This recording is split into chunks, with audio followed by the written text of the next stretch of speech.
Vladimir Poutine cherche désespérément à remporter la victoire en Ukraine. Il mobilise donc plus de troupes. Mais cela pourrait se retourner contre lui.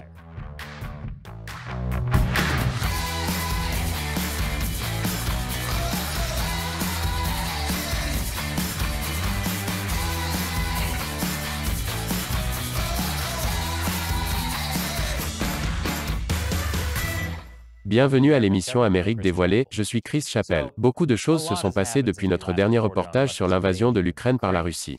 En particulier, la contre-offensive de l'Ukraine au début du mois a pris la Russie par surprise. En fait, l'Ukraine a surpris la Russie toute l'année. À ce stade, il devrait changer l'emblème officiel de l'armée russe en visage surpris de Pikachu. Cette contre-offensive a humilié le président russe Vladimir Poutine, d'autant que les forces russes ont fui en laissant derrière elles une grande partie de leur équipement. Poutine a probablement pensé: mais qui êtes-vous? Les États-Unis abandonnant l'Afghanistan? Avec l'hiver qui arrive et une face à sauver, Poutine aurait vraiment besoin d'une sorte de victoire pour prouver que son invasion en vaut le coup. Et pour cela, il a besoin de plus de soldats.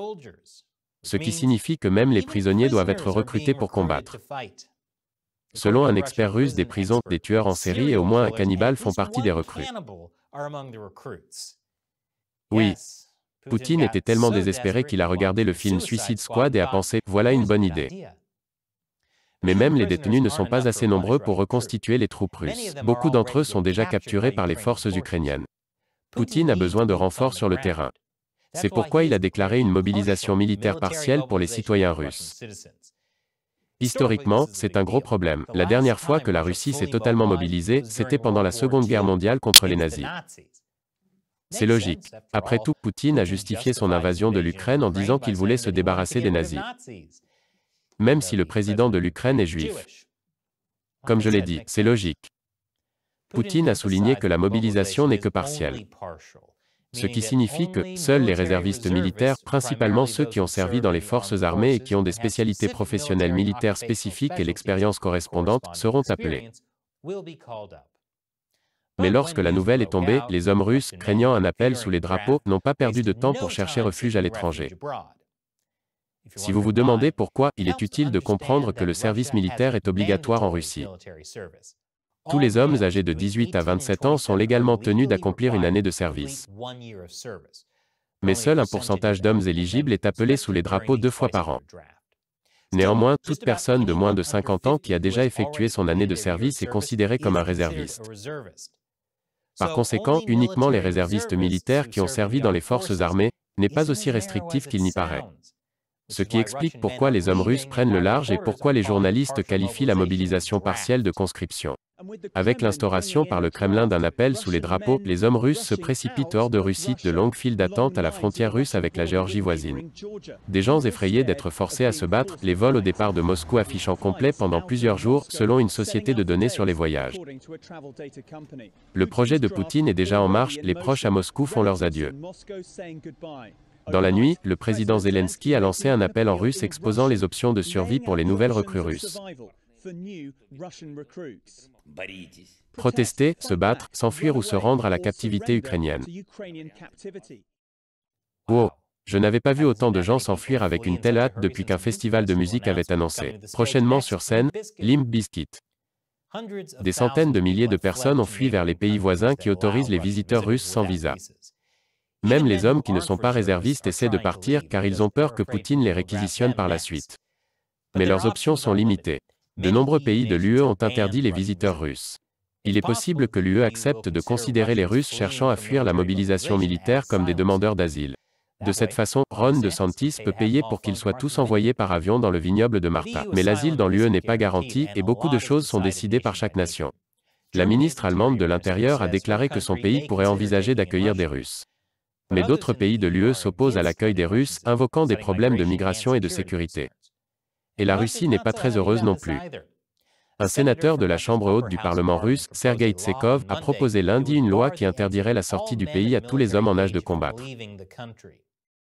Cela ne fait que confirmer ce que beaucoup de gens craignaient. Je suppose que Poutine était à court de criminels à recruter. Probablement parce que la plupart des criminels les plus notoires de Russie sont ceux qui dirigent la Russie. Plus de détails après la pause. Bon retour. Le chaos éclate en Russie après que Poutine ait annoncé une mobilisation militaire partielle. Les gens fuient. Des protestations éclatent dans toute la Russie, mais il y a aussi des gens tellement en colère qu'ils prennent les choses en main.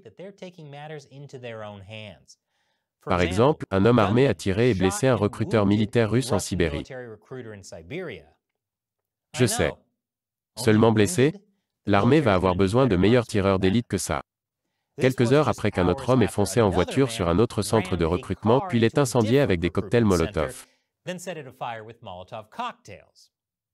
Maintenant, c'est mieux comme ça. Voilà le type de soldat que la Russie recherche. Et dans un autre cas, un candidat conscrit réticent s'est même immolé par le feu. Ça se voit que votre guerre est impopulaire si les gens préfèrent se brûler vifs. En parlant d'incendie, il y a eu presque autant d'incendies criminels visant les bureaux de recrutement depuis que Poutine a annoncé la mobilisation mercredi dernier qu'au cours des 6 à 7 mois précédant la guerre. La guerre d'Ukraine frappe plus près de nous maintenant et de nombreux Russes ont l'impression qu'on leur a menti. Par exemple, selon la loi russe, beaucoup d'hommes sont censés être exemptés de la mobilisation. Mais on rapporte que des hommes qui sont censés être exemptés sont quand même appelés. Par exemple, des hommes sans expérience militaire, des hommes trop malades ou trop âgés, ou encore des étudiants. Selon l'expert de la Russie Mikhail Kaufman, les agences régionales qui appellent les hommes russes tentent de remplir des quotas et les conscrits sans tenir compte de leurs qualifications.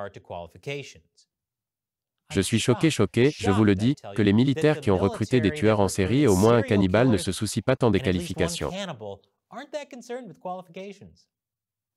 Publiquement, la Russie vise 300 000 conscrits. Mais le nombre réel figurant dans l'ordre signé par Poutine est tenu secret. Plusieurs rapports de publications médiatiques indépendantes et de chercheurs notent que le Kremlin vise probablement à enrôler plus de 1,2 million d'hommes pour combattre en Ukraine. 4 fois plus que les 300 000 que le gouvernement prétend recruter. Même l'élite russe n'est pas satisfaite de cette situation. Le rédacteur en chef du média d'État russe RT, l'un des plus fervents partisans de la guerre, a exprimé sa colère face à la mobilisation des personnes âgées et des malades. Un présentateur de télévision russe est même allé jusqu'à demander que les officiers d'enrôlement soient abattus. C'était quelques heures avant que l'un d'entre eux ne soit effectivement abattu. Vous parlez d'un client fidèle. Même les principaux législateurs russes expriment ouvertement leur inquiétude. Ils demandent que des corrections soient apportées à la mobilisation. Mais bien sûr, personne ne blâme directement Poutine. La colère est contre les recruteurs. Après tout, ce sont les recruteurs qui ont lancé l'invasion, qui en ont bâclé tous les aspects. Et qui se démènent maintenant pour obtenir une victoire afin de ne pas être humiliés en se retirant sans rien avoir à montrer. N'est-ce pas? Pour aggraver les choses, il y a des preuves que la Russie envoie spécifiquement ces minorités ethniques à la boucherie. Les militants anti-guerre ont dénoncé le gouvernement pour avoir envoyé de manière disproportionnée des minorités ethniques de ces régions de Sibérie et du Caucase pour combattre en Ukraine. Cela inclut les musulmans du Daghestan, les Mongols de Bouriatie et les Tatars de Crimée. Selon les données publiques sur les décès militaires, le Daghestan et la Bouriatie ont subi les taux de perte les plus élevés en Ukraine. Les militants des minorités disent que là où ils sont, ce n'est pas une mobilisation partielle, c'est une mobilisation à 100%. Vous savez, entre les mensonges, l'invasion d'une nation souveraine, les assassinats politiques, les menaces de guerre nucléaire et maintenant le racisme. Je commence à penser que Poutine n'est peut-être pas un type si gentil. Les gens de ces groupes minoritaires protestent contre la mobilisation. Et comme je l'ai dit plus tôt, ils ne sont pas les seuls à protester. Mais on rapporte maintenant que des manifestants anti-guerre sont actuellement mobilisés pour avoir protesté. Les choses sont chaotiques pour l'instant, mais Poutine espère peut-être que le choc initial et la colère se dissiperont avec le temps. Après tout, une fois que les protestations auront disparu de votre système, vous serez prêt et heureux de sacrifier votre vie à un effort de guerre perdu, n'est-ce pas? Mais la mobilisation est-elle la bonne décision à prendre? Plus d'informations après la pause. Bienvenue à nouveau. Poutine espère que la mobilisation lui donnera l'avantage militaire dont il a besoin pour gagner en Ukraine. Mais il y a plusieurs défis. Leur formation est l'un d'entre eux. Même si la Russie obtient effectivement 300 000 réservistes qui ont une expérience militaire, ils ne seront pas prêts au combat comme le sont les réservistes américains. La plupart des troupes dans les réserves russes sont d'anciens conscrits qui ont servi pendant 1 an ou 2 ans et n'ont pas eu de formation depuis lors. Certains réservistes peuvent ne pas avoir servi pendant 5 ou 10 ans et pourtant on attend d'eux qu'ils se mettent à niveau avec environ 2 semaines d'entraînement. C'est un peu comme si vous étiez soudainement recruté pour rejoindre les Mathletes juste parce que vous avez pris une année de cours de mathématiques il y a plus de 10 ans au lycée. Et qu'on attendait de vous une victoire contre des gens qui ont étudié activement pendant tout ce temps. Oh, et si tu perds, tu meurs.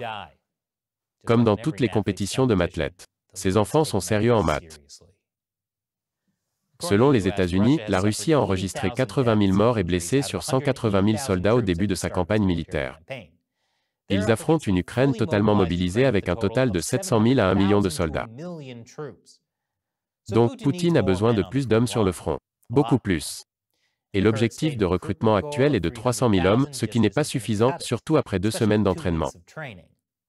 Certains experts disent que la Russie n'essaiera pas de submerger l'armée ukrainienne. Elle essaiera simplement de stabiliser ses pertes et de poursuivre la guerre. Mais cela pourrait ne pas être le cas si les informations selon lesquelles Poutine prend directement des décisions militaires sont vraies. Le ministère britannique de la Défense prévoit que de nombreux soldats enrôlés seront déployés sur les lignes de front et subiront des pertes élevées. Oubliez le Pikachu surpris, le drapeau de l'armée russe devrait juste être ce même de Lord Farquaad. Certains d'entre vous mourront peut-être, mais c'est un sacrifice que Poutine est prêt à faire. Et grâce au grand nombre d'officiers russes morts, ces soldats seront probablement placés sous les ordres d'officiers subalternes ayant une formation et une expérience bien moindres. Selon un soldat ukrainien, de nombreux détenus russes ont été utilisés comme « chair à canon ». Il est donc possible que ces soldats enrôlés soient utilisés de la même manière. Ce qui amène la plupart des soldats à penser « Qu'est-ce qu'on est? Une sorte de « Suicide Squad » ? Que pensez-vous de la mobilisation partielle de la Russie? Laissez un commentaire ci-dessous. Et si vous aimez cette émission, rappelez-vous que nous dépendons principalement du soutien direct de téléspectateurs comme vous. Visitez notre nouvelle communauté locale sur americauncovered.locals.com. Devenez un sympathisant et aidez-nous à continuer à produire de superbes épisodes. Ou contribuez à notre programme Patreon sur patreon.com/americauncovered. Cliquez sur les liens ci-dessous. Encore une fois, je suis Chris Chappell, merci d'avoir regardé Amérique dévoilée.